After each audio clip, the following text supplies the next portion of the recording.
A tranquil campus, buzzing with first-week excitement, was suddenly gripped by panic. On Thursday, August 21, 2025, Villanova University became the scene of what officials now call a cruel hoax.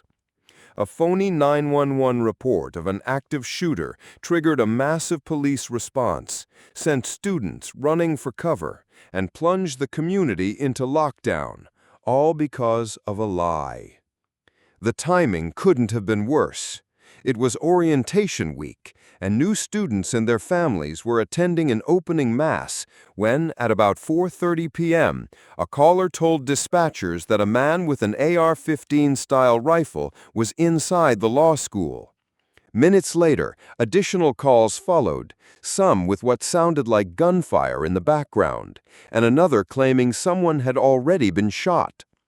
Within moments, the university's alert system lit up phones and loudspeakers. Active shooter on VU campus. Move to secure location. Lock, barricade doors. Videos on social media showed crowds being herded into buildings while sirens wailed. It was really scary, one freshman later said. A sophomore hiding in a classroom called his mother and prayed pretty hard that no one was injured or dead. Heavily armed officers from local, state, and federal agencies flooded the grounds, sweeping room by room in search of a gunman who did not exist. For nearly 2 hours, the campus remained under shelter-in-place orders as investigators combed classrooms, residence halls, and common areas.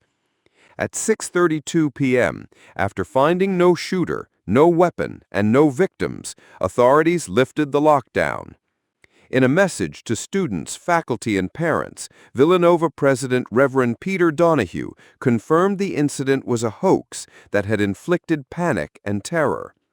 He apologized to first-year students for such a traumatic introduction to university life.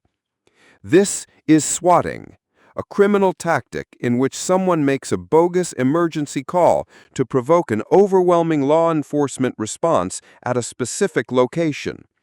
Perpetrators often mask their identity with technology, making them hard to trace. Beyond wasting resources, swatting puts innocent people and responding officers in real danger. Past incidents nationwide have ended in injury and even death. Finding whoever dialed in the Villanova lie is now a top priority. Delaware County District Attorney Jack Stolzheimer issued a stark warning. "We will track you down if it's the last thing we do." His office, the FBI, and other agencies are working to trace the calls. Pennsylvania Governor Josh Shapiro likewise condemned the cruel swatting incident and directed state police to use every available tool to identify and charge whoever is responsible. In the meantime, the emotional toll is evident.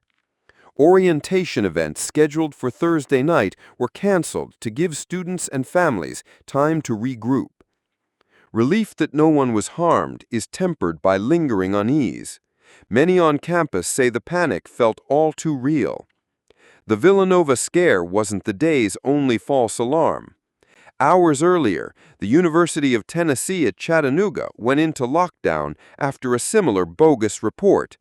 Another reminder of a growing trend that schools and law enforcement agencies nationwide are struggling to confront. For now, the search for answers continues.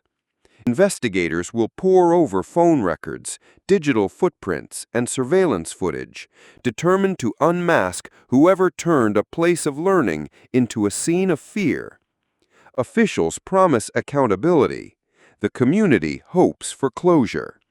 But the episode stands as a stark lesson in how a single malicious call can instantaneously shatter a sense of safety, and why stopping the next swatting attempt is more urgent than ever.